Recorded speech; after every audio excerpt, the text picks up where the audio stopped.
Sorry, Pika, we cannot name the show after you.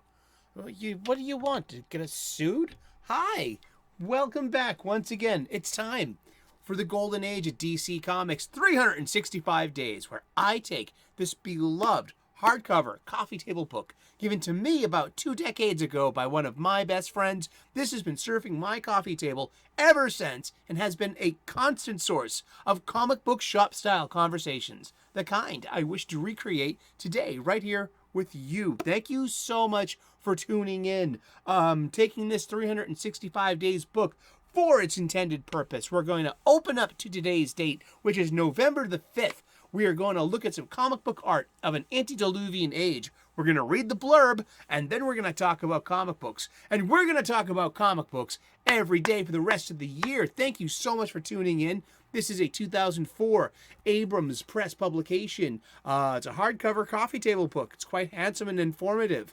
This is written and curated by Geoff Spear, Chip Kidd, and Les Daniels. There is a link to its Amazon page in the description if you would like your own copy.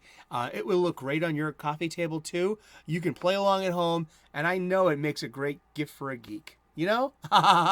And thanks so much for tuning in. You are the most important ingredient in the recipe of our show, this conversation that we've been having all year long and that we will continue to have for the rest of the year. Yeah, the year is winding down.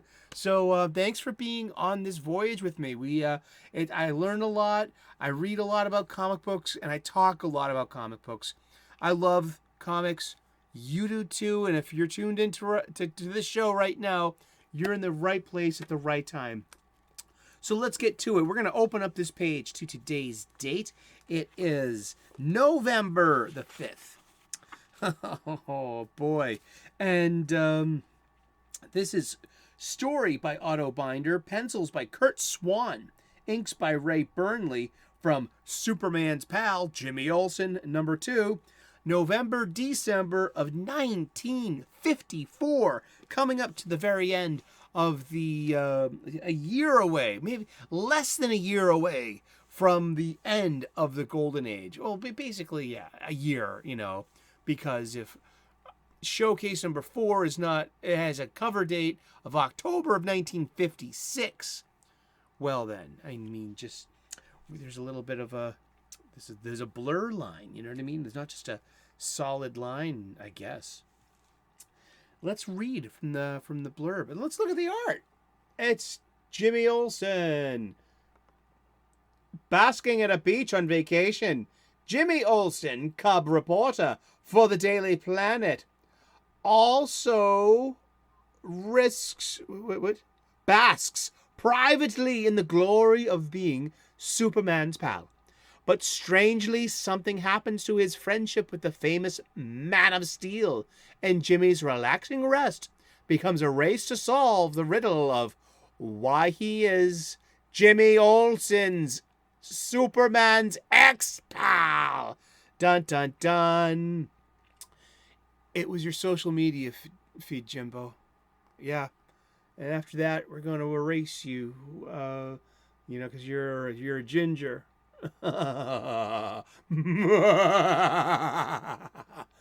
Do you need any help, Superman, old pal? Pal? I never saw you in my life before, kid. Superman's pal. That's a laugh, says the lifeguard.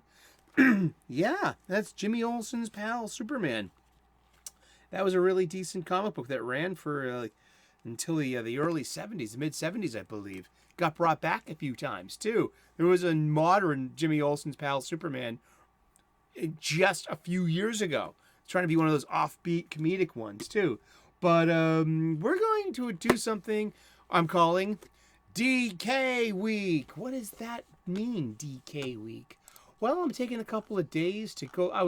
It started yesterday with a Catwoman episode, and where I brought up one of my favorite panels of Catwoman. It's just a simple. It's not even about Catwoman. It's about Selina. It's about Selina and Bruce, and they're literally having a moment, a morning after moment, like the kind that we saw in Batman: Mask of the Phantasm in the 1990.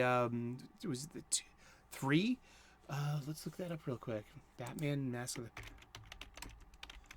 Mask of the Phantasm was a 1993 film. Yeah, that was the feature release, and Andrea Beaumont was his ex, and then they met again as adults, and and then the next day there's them sharing a moment on his balcony, and she's wearing his button-up shirt, something like that, and. Yeah, so that was my Batman moment. So we're looking at I got this issue at not Fan Expo. I got this at WickedCon in April because I was going to get something signed by Klaus Johnson here. All right, I ended up getting Daredevil 175, which is a bit more it was a bit more historical for me than that. This is great. Don't get me wrong. And I got it for $15. It's a readable copy. It's fine. I already had the collection. I've only had the collections. I've never had the single issues. I remember the single issues coming out when I was about 13, 14 years old. It took forever for this to end. People don't really remember its publication woes. It just seemed to be dragging, and but yeah, after it was publication date says February through June 1986. I remember something a little different, and but also know this, that in the current DC multiverse, the events of Dark Knight Returns takes place on Earth 31, such as the Golden Age of DC Comics. These comics that ran between 1938 and 1955. They take place on something called Earth 2. And behold your multiverse. This is your multiverse. And but yeah, I read these, and then I got the first printing of the first collection. I got this collection relatively recently. I think it came with a plastic mask too. I tried to do some Batman Says bits wearing the Dark Knight Returns mask. And yeah, I was just being, I'm being goofy on the internet. Things that will get me judged by a single lady who is Googling me right now, watching this, saying like, "Oh my God, this guy's in Arrested Development." Yeah, sure, why not? Yeah, judgy people. And but yeah, so we call this DK1, Dark Knight Returns, and also known as Batman: The Dark Knight Returns. This one is the 30th anniversary edition, and yeah, this came out about 2016, about the same time as The Last Crusade and Dark Knight 3: The Master Race, and yeah, because it was the 30th anniversary. It was a celebration of, and yeah, it still holds up. What a good comic book! What is this in a nutshell? It's not something called Elseworlds, but it predated the Elseworlds concept. What is Elseworlds? It's just being imaginative and putting a new story with with familiar characters and not having to be tied to current continuity. And Batman: Dark Knight Returns, 1986, started this, and also started the Copper Age too, which begins in 1985-86. And let's see, there was a 2-part animated Dark Knight Returns, voiced by Frank Weller. Awesome adapted animated, and worth the time if you've got the time to watch that. I love this book. I did, it's probably since I was 15, 16 when they first get that first edition of this, and this Batman here, that is like one of my favorite all-time Batman drawings, seriously. And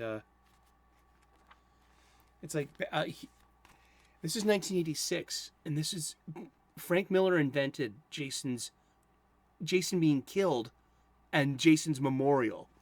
That comes in later in 88 with Death in the Family. And so, and then came the Jason memorial in the Batcave. One of my favorite Batman is him jumping out of the Batmobile. This right here. But he's about to get his ass kicked. He really is. And he comes back for vengeance.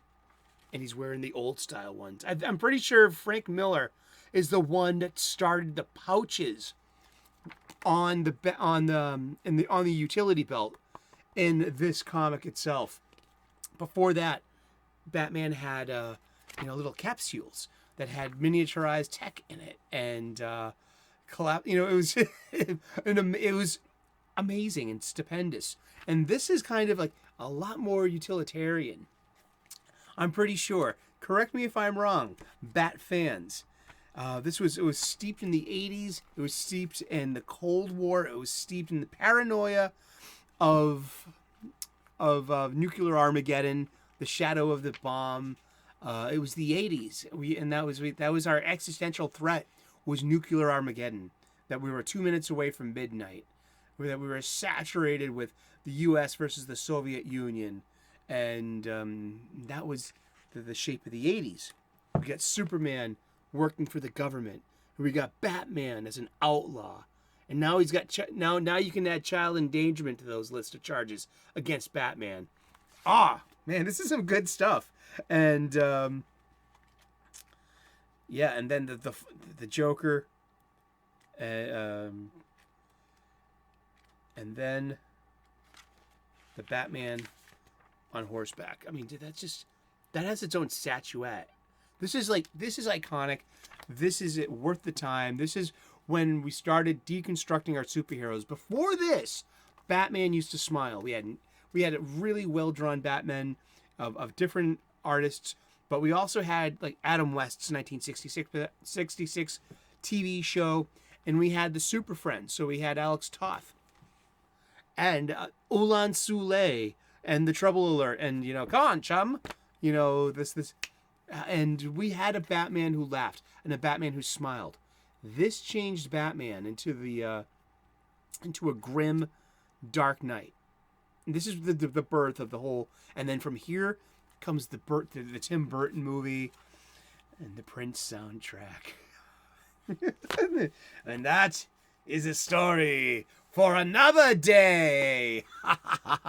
We've been talking about comic books, and we're going to talk about comic books every day for the rest of the year. So tune in tomorrow, 3 p.m. U.S. Eastern. Turn on those notifications. It's a great way to learn how to tell time. Yes, 3 p.m.